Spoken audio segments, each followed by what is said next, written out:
Entendieron el recadito? Solo más duas. Como é que se fala dois em espanhol? Não tenho a menor ideia. Como?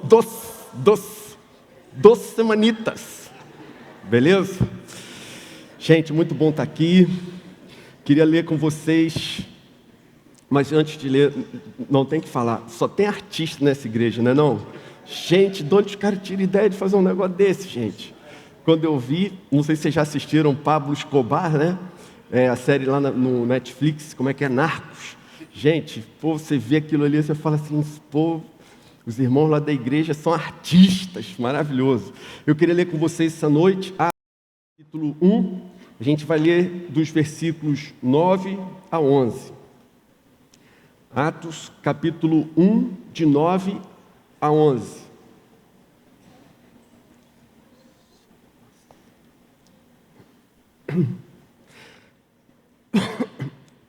Gente, antes de ler, vamos fazer uma oração? Senhor querido, obrigado por estarmos juntos aqui. Obrigado pela liberdade que temos de cantar louvores ao Teu nome. Que o Senhor se faça presente, que o Teu Espírito sopre sobre esse lugar, sopre sobre os nossos corações, que o Senhor nos leve ao entendimento da Tua palavra. Abre, Senhor, o nosso coração para Ti e completa a obra que o Senhor preparou para nós nessa noite. Em nome de Jesus. Amém. Amém, gente? Gente, amém? Amém. Vamos lá. Atos, capítulo 1, dos versículos 9 até o 11. Tendo dito isso, ele foi elevado às alturas, enquanto eles olhavam, e uma nuvem o encobriu da vista deles, e eles ficaram com os olhos fixos no céu, enquanto ele subia. De repente surgiram diante deles 2 homens vestidos de branco, que lhes disseram: Galileus, por que vocês estão olhando para o céu? Esse mesmo Jesus, que dentre vocês foi elevado aos céus, voltará da mesma forma como viram subir. Amém, gente? Amém? Gente querida, se você acha que isso aqui é uma bênção para a sua vida, diga amém com vontade. Amém? Então, olha só. Esse é o exato momento em que Jesus está com seus discípulos, fisicamente, em carne e osso, pela última vez na terra. A partir daqui, ele sobe aos céus, 2 anjos aparecem com eles e lhes fazem essa afirmação. É uma afirmação a mais. É uma declaração que é repetida pelos anjos de algo que Jesus já havia falado com eles, ensinado a eles. Confesso a vocês que nunca tinha ouvido a respeito dessa volta de Jesus, de que Jesus um dia voltaria de verdade para a terra, de uma maneira bem diferente da que ele veio a primeira vez. Nunca tinha ouvido a respeito desse assunto, até o dia que eu me converti. Confesso que quando ouvi isso e comecei a ler a Bíblia e entendi que Jesus voltará, isso foi uma verdade que foi forte demais ao meu coração. Confesso a vocês que as primeiras vezes que eu ouvi falar que Jesus voltaria e a maneira como ele vai voltar, esse assunto não me trazia muita alegria, me trazia um enorme medo, me trazia um grande pavor. Os céus vão se desfazer em brasa. Imagina só, mas antes disso vai vir o anticristo, antes disso verá uma grande tribulação. Enfim, era um assunto que num primeiro momento mais me assustava do que efetivamente trazia alegria. Por outro lado, existem pessoas que pensam que toda vez que a gente fala a respeito da brevidade da volta de Jesus, dizem, não é bem assim. Afinal de contas, já se vão mais de 2.000 anos, ou cerca de 2.000 anos, que Jesus falou que em breve voltaria. 2.000 anos se passaram. Por que deveríamos achar, por que deveríamos crer que agora, de fato, a sua vinda está mesmo perto? Então, gente, em primeiro lugar, eu vejo da seguinte maneira. A Bíblia diz que para Deus, Um dia como 1000 anos, 1000 anos é como um dia. Portanto, do ponto de vista de Deus, desde que Jesus falou que voltaria em breve até o dia de hoje, só se passaram 2 dias. Não foi muito mais do que isso no tempo de Deus, percebe? Em segundo lugar, uma leitura despida de preconceitos do Novo Testamento. Se você fizer uma leitura sem atentar para a nota de rodapé da sua Bíblia, para comentaristas, para aulas que talvez você já tenha tido, faz uma leitura do Novo Testamento isenta de ideias preconcebidas, isenta de ideias que você recebeu de terceiros, que nem sempre foi a Bíblia propriamente dita que lhe deu. Se você fizer essa leitura, ficará claro e evidente para você, durante todo o Novo Testamento, desde o Evangelho até o Apocalipse de João, que Deus quer que os seus filhos, que os seus eleitos, que os seus amados, vivam dia a dia com essa expectativa de que Jesus está voltando. Não importa a época que você viva, não importa o momento que você tenha chegado na terra, tenha tido a sua existência. Os primeiros discípulos, os primeiros apóstolos, a primeira igreja, os primeiros crentes, os primeiros que foram evangelizados, a primeira geração de cristãos da história, Deus queria que eles vivessem na expectativa de que naquele dia Jesus poderia voltar. O tempo foi passando. Veio a segunda geração de crentes, segundo século, terceiro século. A igreja se desviou a partir de Constantino, mas Deus continuou desejando que os cristãos, dia a dia, acordassem e nutrissem no seu coração essa expectativa, essa esperança. Pode ser hoje. Jesus pode voltar agora de tarde. Talvez ele volte mesmo até antes do meio-dia. Percebe? Sempre foi da vontade de Deus que a igreja tivesse essa expectativa, essa vontade, esse amor. Uma pessoa apaixonada quer estar com a sua paixão o tempo todo. A ideia de Deus era: a minha igreja precisa ansiar pela volta de Jesus. A minha igreja precisa desejar ardentemente a volta de Jesus. Se será hoje, se será daqui a 1000 anos, não interessa. Deus quer que cada geração, a seu próprio tempo, durma, sonhe, acorde, na expectativa de que pode ser hoje. A volta de Jesus será em breve, pode ser a qualquer momento, percebe? É claro que a leviandade, a gente querer marcar uma data para esse evento. Já tentaram antes, todos se frustraram, é um absurdo, e a Bíblia, inclusive, é muito clara e faz uma advertência sobre isso. Atos, capítulo 1, versículo 7, o próprio Senhor Jesus diz assim: não lhes compete saber os tempos ou as datas que o Pai estabeleceu para a sua própria autoridade. Não interessa a vocês saberem dos tempos, saberem das datas, isso não importa. E quem disse isso foi Jesus. No entanto, o mesmo Senhor, Ele nos exorta a entendermos e discernirmos os sinais dos tempos. Ele diz em Mateus 24, 27 assim, vejam só: porque assim como o relâmpago sai do Oriente, se mostra no Ocidente, repentino, de uma maneira surpreendente, inesperada, como o relâmpago, assim será a vinda do Filho do Homem. E aí o Senhor Jesus diz o seguinte, observem isso: aprendam a lição da figueira. Quando os seus ramos se renovam e suas folhas começam a brotar, vocês sabem que o verão está próximo. Percebe? Olha o que Jesus ensina. Observem a figueira. Quando os ramos se renovam, as folhas brotam, o fruto aparece, vocês entendem que o verão está chegando. Esses dias mesmo, lá em casa, um dia eu abri a geladeira, me surpreendi um monte de frutas maravilhosas, e a minha amada esposa, que conhece bem esse negócio, ela falou: chegou a época das frutas boas. Entende? tem coisas que você não sabe definir exatamente quando. Você não sabe definir em que momento começou, qual o dia que começou a safra boa para as mangas, para as uvas, ou para os abacaxis. Gente, a gente não sabe, mas a época é boa. É isso que Jesus está ensinando. Então ele diz: aprendam a lição da figueira. Quando os ramos se renovam, as folhas brotam, vocês sabem que o verão está próximo. E aí ele completa dizendo o seguinte: assim também, quando vocês virem todas essas coisas, saibam que ele, o fim, está próximo, às portas. Ou seja, Jesus num contexto diz: não interessa vocês ficarem preocupados com o dia, e em outro contexto ele diz: fiquem atentos aos sinais, para que vocês não sejam pegos de surpresa. Percebe?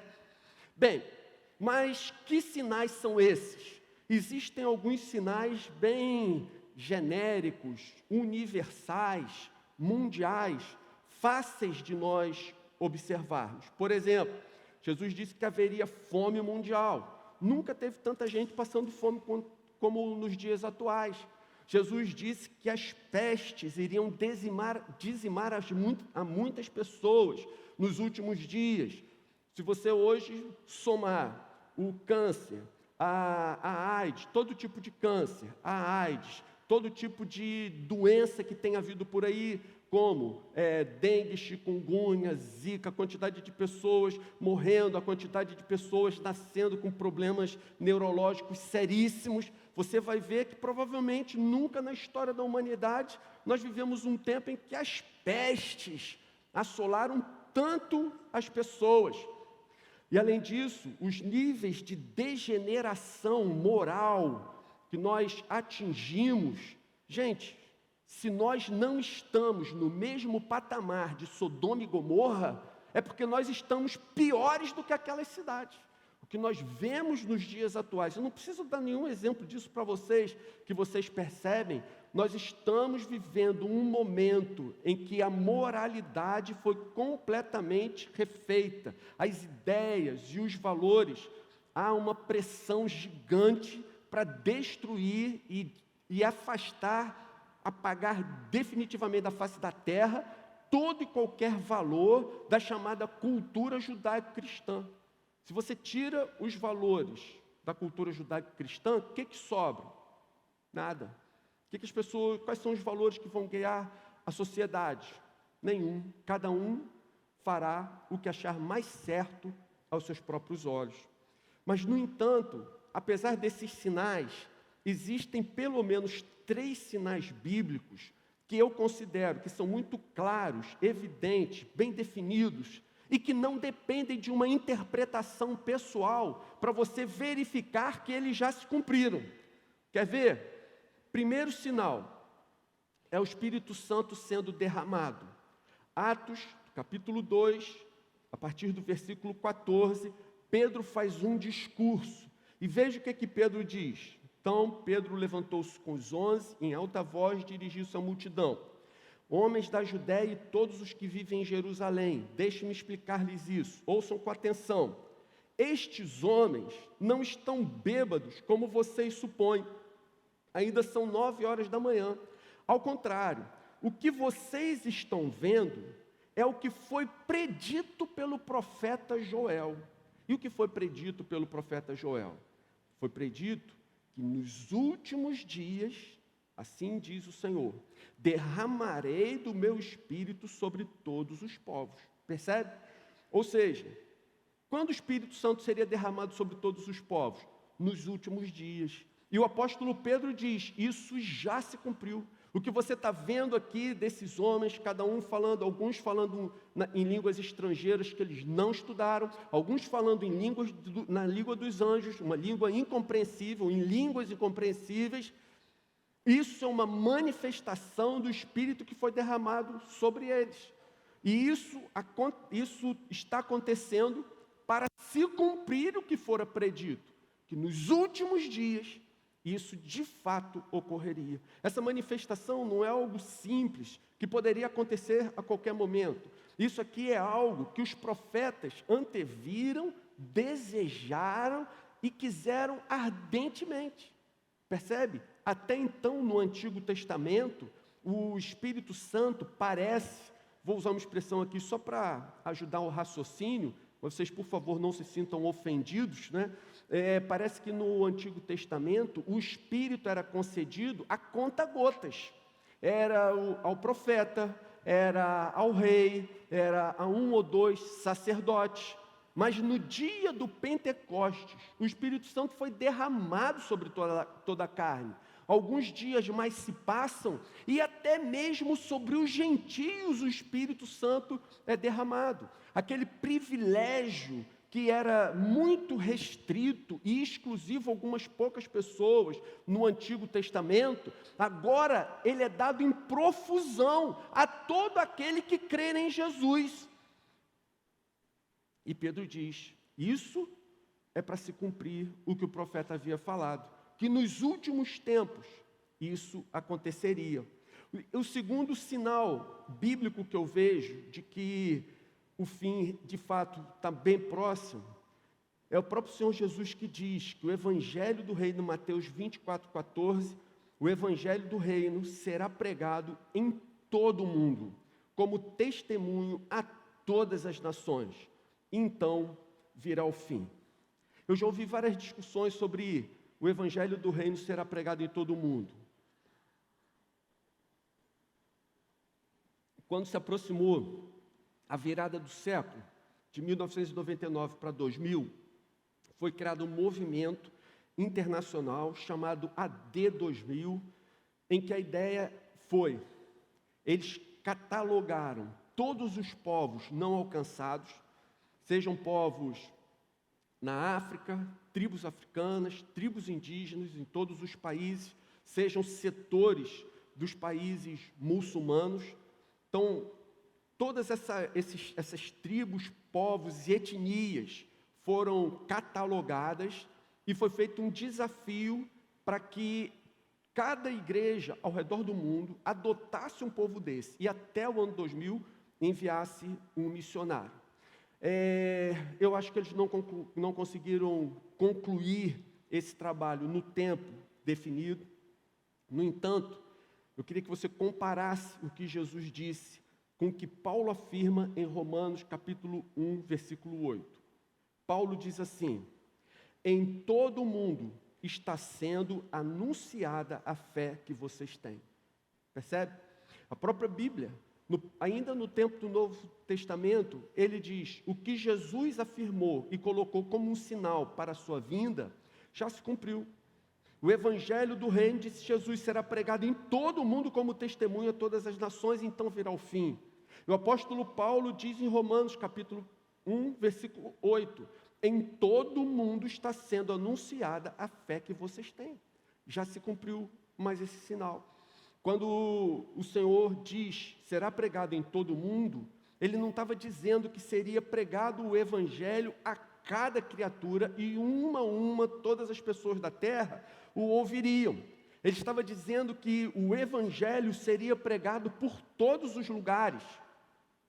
Agora considere comigo o seguinte, o Espírito Santo foi derramado em que região do planeta? Oriente Médio. Foi uma parte do Oriente que recebeu ali o Espírito Santo. Jerusalém, Israel, Oriente Médio. Do Oriente Médio, esse mover do Espírito se deslocou para a Europa, passando por aquela região da Turquia. Turquia, Grécia, entra na Europa. Isso foi logo nos primeiros séculos. Nos 2 primeiros séculos isso já tinha acontecido. Depois nós passamos por um período de 1000 anos em que essa chama arrefeceu. Ficou bem pertinho de se tornar apenas brasas. Aí vem a Reforma Protestante. Com a Reforma Protestante, a tocha, a chama é reacesa. Essa chama da Europa, ela atravessa o Atlântico e chega na América do Norte. Desce pela América Central e América do Sul. Os países aqui experimentam grandes avivamentos. Isso se deu aí na década de 50, na década de 60, até início da década de 70. Muitos países da África foram avivados. E agora, recentemente, nós temos ouvido e até sofrido, ou temos, não é sofrido, nós temos gozado da bênção do Espírito, do mover do Espírito na Oceania, através das músicas que nós cantamos, do Hilson. Nós temos visto o mover de Deus na Austrália, nós temos visto o mover de Deus em Papua Nova Guiné.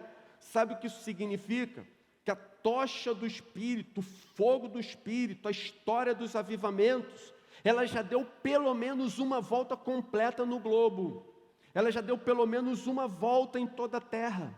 O Evangelho do Reino já foi pregado em todo o mundo. O segundo sinal que efetivamente veio se cumprir, não depende da interpretação de ninguém. Terceiro, para quem gosta de sinais e mistérios, o terceiro sinal e o mais, talvez, contundente de todos esses. Ezequiel capítulo 11, verso 17. Assim diz o soberano, o Senhor: eu os ajuntarei dentre as nações e os trarei de volta das terras para onde vocês foram espalhados e lhes devolverei a terra de Israel. Essa profecia, ela é crítica. Os estudiosos concordam. Essa profecia, quando se cumpriu, ela mostrou que o relógio do fim do mundo estava apontando 11h59 da noite. Faltava apenas 1 minuto para a volta de Jesus, percebe? A volta de Israel à terra prometida, a Palestina. Se você teve a oportunidade de ler o Antigo Testamento, você muito provavelmente vai se lembrar que o reino de Israel foi dividido, ficou uma parte no norte, uma parte no sul. Em 722 a.C., a parte do norte foi levada cativa, eles foram levados para outras nações, se misturaram com outros povos, ficaram miscigenados, daí todo o preconceito com os samaritanos, que são judeus do norte, que se misturaram com os outros povos. E o sul, em 586 a.C., foi levado para a Babilônia, foi disperso, voltaram algumas poucas levas, mas a imensa maioria se dispersou a partir dali. Portanto, desde 586 a.C., Israel foi finalmente tirada da terra de Israel, foi tirada da Palestina e foi espalhada por todo o mundo. Os judeus se espalharam ao redor de todo o mundo. Não foi por sua própria espontânea vontade, foi a diáspora, foi a exclusão do povo, foi o tolimento do povo da possibilidade de viver na terra que Deus lhe havia prometido. Irmãos, aqui não tem ninguém que tenha nascido, por exemplo, na década de 40, mas as pessoas que viveram ali, as pessoas que nasceram na década de 40, no início da década de 40, final da década de 30, puderam ver com seus próprios olhos o cumprimento dessa profecia, algo que até o final da Segunda Guerra Mundial era inconcebível, era inadmissível. Nenhum judeu, no melhor dos seus sonhos, poderia imaginar que isso aqui se cumpriria num prazo tão curto. Mas no dia 29 de novembro de 1947, a Assembleia Geral das Nações Unidas decidiu que a Palestina pertence a Israel, e Israel voltou para a terra que Deus lhe havia prometido. E aí mais uma, e essa para mim é a última profecia que faltava se cumprir, já foi cumprida, já se estabeleceu. Eu os ajuntarei dentre as nações e os trarei de volta das terras para onde vocês foram espalhados, e lhes devolverei a terra de Israel. Cumprido. Não resta mais nada. O cenário internacional está pronto, está montado. Não falta absolutamente nada. Vocês percebem o que acontece? Olha, Jesus alertou: fiquem atentos à parábola da figueira. Quando os seus ramos brotarem, quando as suas folhas aparecerem, vocês sabem que o verão estará chegando. Pois, meus irmãos, a figueira já se renovou, as folhas já brotaram e o verão já chegou. É uma mera convicção, claro. Eu vivo com essa expectativa, gente, de que Jesus pode voltar a qualquer momento. Não falta mais profecia nenhuma se cumprir. Tudo que era para ter se cumprido já foi cumprido. E agora, a qualquer instante, o Senhor pode de fato retornar. Haverá uma geração que efetivamente verá a volta de Jesus. Não sei se a minha geração verá. Eu tenho essa expectativa de ainda ver a volta de Jesus. Mas se não for a minha, gente, a probabilidade, a possibilidade de ser de vocês é muito grande. Então, Jesus nos alerta para alguns perigos que essa última geração correrá. Quais os perigos que a última geração, a que verá a volta de Jesus, vai correr? Primeiro risco, gente, é que apesar dessa última geração ser sistematicamente alertada de que a volta de Jesus é breve, ele voltará mesmo e voltará como um relâmpago, a última geração será pega de surpresa. Dá para entender? Veja o que Jesus fala. Mateus 24, 37. Como foi nos dias de Noé, assim será também na vinda do Filho do Homem. Pois nos dias anteriores ao dilúvio, o povo vivia comendo e bebendo, casando-se e dando-se em casamento, até o dia em que Noé entrou na arca. Percebe? Ora, como foi nos dias de Noé, assim vai ser no dia do Filho do Homem. Foram avisados, foi explicado, foi dito que o juízo viria, mas eles continuaram com a sua vidinha, como se nada estivesse para acontecer, até o dia em que Noé entrou na arca. E o texto diz assim, até o dia em que Noé entrou na arca, e eles nada perceberam, até que veio o dilúvio e levou a todos. Ó,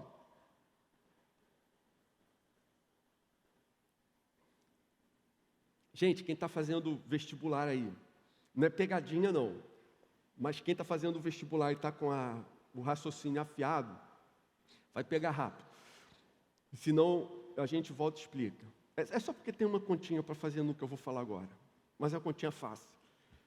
Vamos supor que há muito tempo atrás, num lago muito grande, uma planta começasse a crescer. E essa planta crescesse, ela dobrasse de tamanho dentro do lago, a superfície do lago, a cada dia. Essa planta, então, cada dia ela dobra de tamanho. E essa planta, ela levou muitos anos crescendo, séculos, talvez 1000 anos, 2000 anos crescendo num lago, dobrando de tamanho a cada dia. E aí, depois de 2000 anos, ela tinha tomado metade do lago. Quanto tempo falta para ela tomar o lago todo? Um dia. Ela dobra de tamanho a cada dia, percebe? Ela levou muito tempo para tomar metade do lago. Mas ela vai dobrando cada dia de tamanho, cada dia de tamanho, cada dia de tamanho. Ela levou muito tempo, 100 anos, 200, 300, 1000 anos, 2000 anos, para encher metade do lago. Mas se ela dobra de tamanho a cada dia, falta um dia só para o lago todo se encher. Quando você avalia as profecias bíblicas, todas elas falam em algo exponencial, em uma progressão geométrica e não numa progressão aritmética. Entende? Por exemplo, o profeta Daniel diz que nos últimos tempos a ciência se multiplicaria. E você sabe o que tem acontecido? Você sabia que a cada 5 anos o conhecimento de toda a humanidade dobra de tamanho? A cada 5 anos ele dobra de tamanho, percebe? Não significa que a cada 5 anos ele aumenta mais um pouquinho. a mesma quantidade do ano anterior ou dos anos anteriores. Não. A cada 5 anos ele vai dobrando de tamanho. Ele diz que a maldade se multiplicaria, as coisas vão se multiplicando, as coisas vão crescendo de forma exponencial. Ou seja, pode ter parecido, aparentemente, muito tempo se passou até chegarmos nos dias de hoje.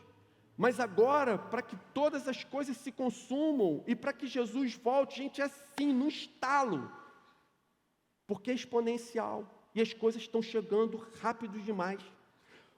Segundo risco, então o primeiro risco que essa geração vai correr é, apesar de ser seguidamente, sistematicamente alertada que Jesus voltará, ela será pega de surpresa. Estou avisando aos irmãos. Se está avisado a partir de hoje, fique atento e vigie. Segundo risco que Jesus nos alerta, é o risco de perder a fé. Ele conta uma parábola de uma viúva que suplicava por justiça, mas o juiz não atendia a viúva. Então, ou devido à insistência dessa mulher, um dia ele perde a paciência e diz: olha, eu não estou interessado em resolver o caso dela, mas para ela parar de me importunar, eu vou atender o seu pedido. E aí ele atendeu. E aí Jesus termina essa parábola com a seguinte conclusão: acaso Deus não fará justiça aos seus escolhidos que clamam a Ele dia e noite? Continuará fazendo-os esperar? Eu lhes digo, Ele lhes fará justiça e depressa. Percebe? Então olha como é que é a história. A mulher quer que a justiça se implante, mas não se implanta. E ele diz: olha, talvez você esteja sendo vítima de uma injustiça. Talvez você esteja sendo vítima de um mundo violento, de um mundo egoísta. Talvez a vida para você esteja muito difícil, muito penosa. Você tem orado, você tem buscado a Deus, parece que Ele não está lhe ouvindo.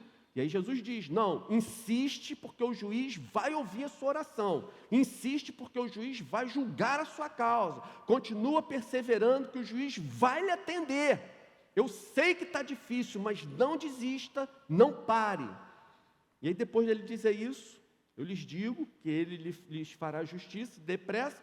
Aí vem a seguinte colocação de Jesus, que é assustadora: contudo, quando o Filho do Homem vier, encontrará fé na terra?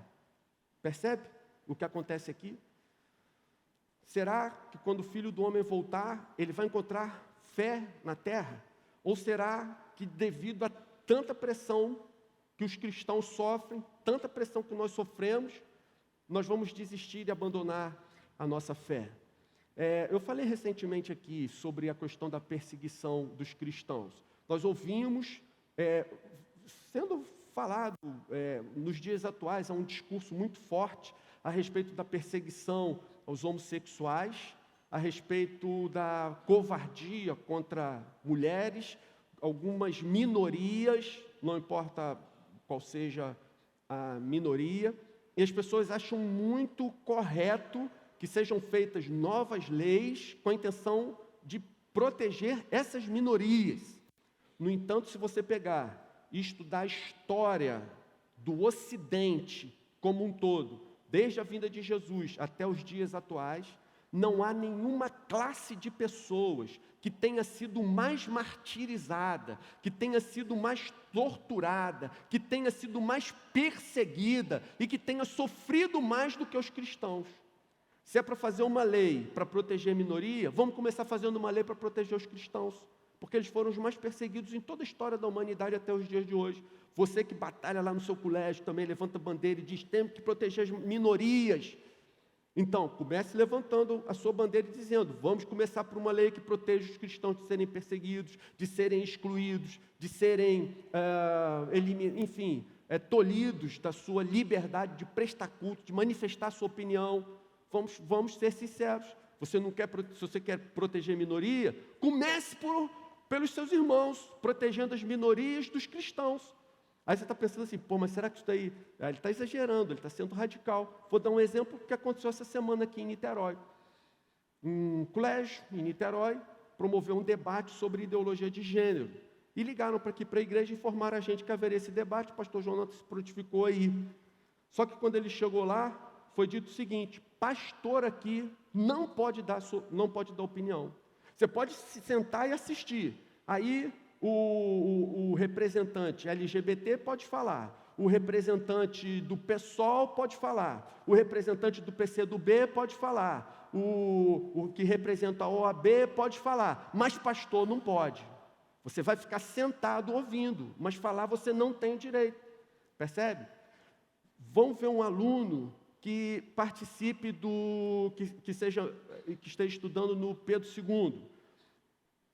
Imagina esse aluno do Pedro II se posicionando e dizendo assim: que isso, rapaz? Eu não vou usar saia nunca, eu sou homem. O cara vai ser alijado do colégio, o cara vai ser mal visto pelos colegas, vai ser mal visto pelos professores, talvez até faça uma pressão gigantesca para tirar o cristão de dentro do Pedro II. Bem, se eu fosse aluno do Pedro II, eu ou me posicionava com firmeza, e aí, para o que desse viesse, ia ficar feliz de ser expulso do colégio por esse motivo, ou então já pedia para sair, porque não dá para conviver dessa maneira. Então, meus irmãos, a pressão é grande. E a pergunta de Jesus é: quando o Filho do Homem vier, encontrará fé na terra? Ou toda essa pressão amoleceu o nosso coração? Toda essa pressão fez com que o nosso caráter se tornasse mais maleável, que os nossos valores não fossem tão firmes, que a nossa fé não fosse tão consistente. Haverá fé na terra? Se depender de você, haverá fé cristã na terra. Se depender de você, você estará esperando a volta de Jesus. Você ama Jesus? Você quer vê-lo pessoalmente? Você gostaria que ele voltasse de fato essa noite? Pois bem, chegamos ao terceiro risco. É o risco do amor se esfriar. A geração final, ela vai correr 3 riscos. A primeira é o risco de, tendo sido alertada que Jesus voltaria em breve, ela não acreditou, não se preparou e foi pega de surpresa. O segundo perigo, gente, é da gente simplesmente perder a fé, por causa da pressão que a gente vê dia a dia no mundo. Acha que é coisa que está muito longe, tipo Estado Islâmico, num outro país. Mas acabei de dar um exemplo que aconteceu essa semana aqui em Niterói. O terceiro ponto, terceiro risco, é o risco do amor se esfriar. Jesus fala em Mateus, capítulo 24, versículo 12. Devido ao aumento da maldade, o amor de muitos esfriará. Percebe? Jesus diz: olha, vocês não tenham dúvida, à medida que o fim for chegando, a maldade vai aumentando, ela vai crescendo, ela vai se multiplicando. Não sei se vocês leram os jornais dessa semana, uma mulher de 34 anos, aqui em São Gonçalo, aqui do nosso lado, ela foi estuprada, tem sido estuprada ao longo de 4 anos, coletivamente, é um estupro coletivo, que ela é subjugada rotineiramente. Não sei se vocês leram também nessa semana, lá nos Estados Unidos, a história que está nos tribunais de um pai que contaminou o seu filho, um bebezinho de 9 meses, intencionalmente com HIV. Ele queria matar o filhinho. Então ele aproveitou uma enfermidade que o filhinho foi internado e a mãe precisou se ausentar por alguns instantes. Ele pediu que a mãe fosse comprar alguma coisa na lanchonete do hospital. Ele pegou uma seringa contaminada com HIV e injetou no garoto.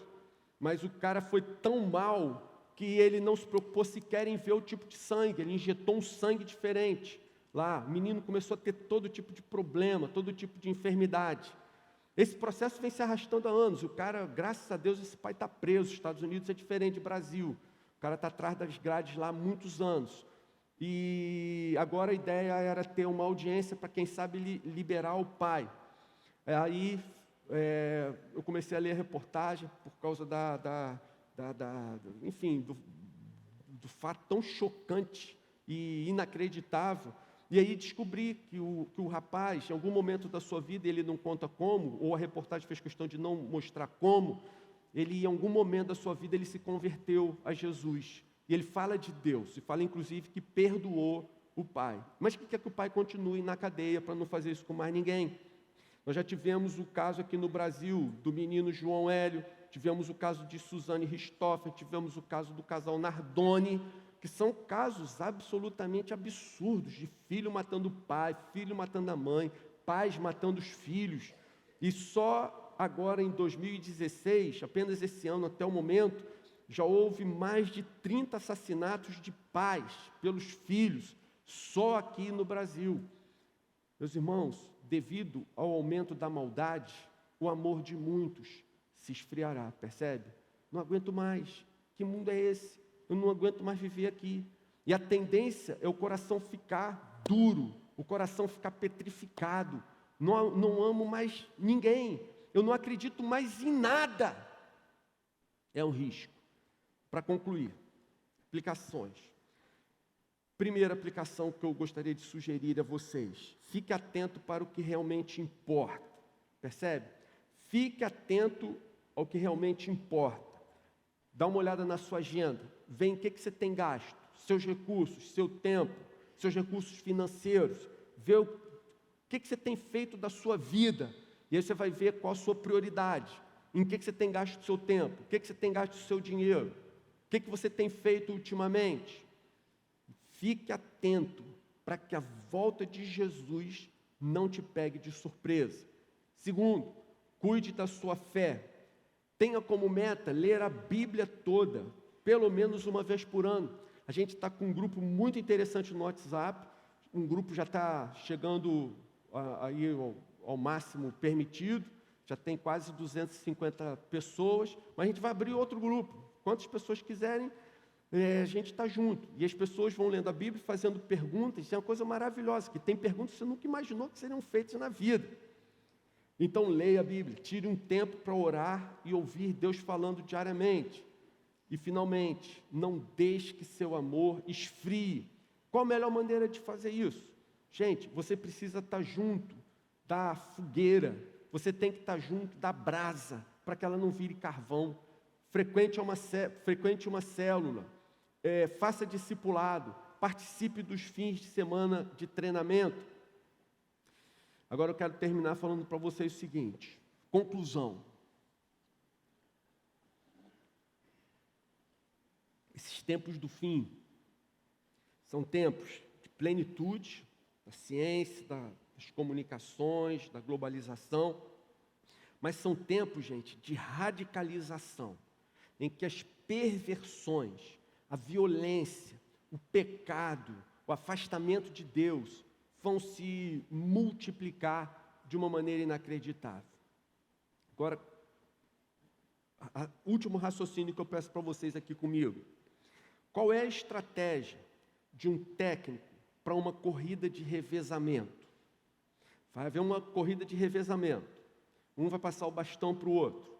Qual é a técnica qual a estratégia que todos os técnicos usam? Gente, sabe o que eles fazem? Eles botam os seus melhores corredores para começarem a corrida de revezamento e para terminarem. Os apóstolos, eles deram a largada e eles fizeram um trabalho maravilhoso. Eles correram maravilhosamente bem, fizeram bonito e passaram bastão. E uma geração de cristãos passou o bastão para outra.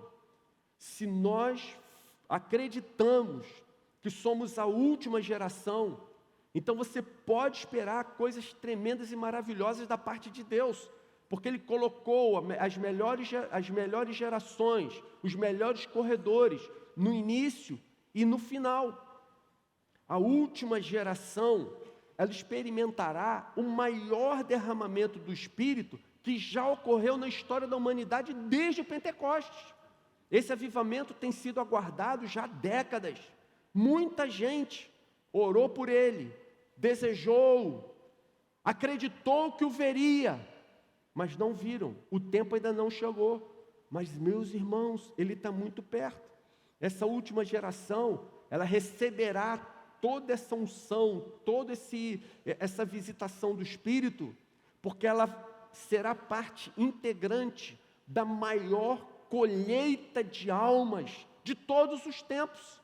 A melhor colheita, a maior colheita, ela está para se cumprir, ela está para acontecer. E os que forem fiéis serão arrebatados, estarão para sempre com o Senhor. Amém? Amém, gente? Gente, vamos falar amém com vontade? Amém. Vamos orar então. Senhor, ajuda a gente a estarmos atentos, a discernirmos os dias em que vivemos. Senhor, de fato, a figueira já floresceu, seus ramos já brotaram, os sinais estão aí, o Senhor está voltando. Agora nós queremos, Senhor, reagir a isso. Não queremos apenas esperar de alguma forma passiva a volta do Senhor. Não queremos apenas nos trancar dentro desse prédio, ou algum prédio, com medo do que está acontecendo ali fora. Mas usa a gente, Senhor, usa a gente com graça, usa a gente com poder, usa a gente com unção, derrama do Teu Espírito em grande profusão, abençoa a gente, cada um de nós, para que venhamos a fazer parte, Senhor, dessa grande colheita do fim. Estende as Tuas mãos sobre nós, desperta, tira o nosso coração da letargia, da apatia, não permita que a nossa alma fique anestesiada, diante de tantos discursos, tantas vozes. Ajuda a gente, Senhor, a entender, a discernir a voz de Deus, o Teu Espírito falando com a gente. Vem, Senhor, e faz essa obra em nossas vidas. Sacode cada um de nós, acorda cada um de nós, acende de novo, Senhor, a chama no coração, desperta de maneira que o nosso coração se apaixone intensamente pelo Senhor. Senhor, vem fazer essa obra aqui nos nossos dias, porque a pressão está muito forte, Senhor, lá fora, na sociedade, nos colégios, nas empresas, na situação política do país. A situação está muito difícil, muito complicada. Então nós reconhecemos que não conseguiremos se o Senhor não nos ajudar. Nós reconhecemos que precisamos do Teu Espírito sobre nós.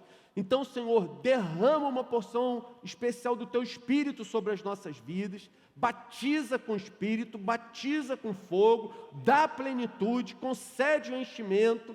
Senhor, vem atuar na nossa vida mais uma vez, vem fazer a diferença em nossas vidas outra vez. Senhor, nós reconhecemos que se o Senhor não fizer isso em nós, nós poderemos nos posicionar, nós poderemos ter muita boa vontade, mas não conseguiremos.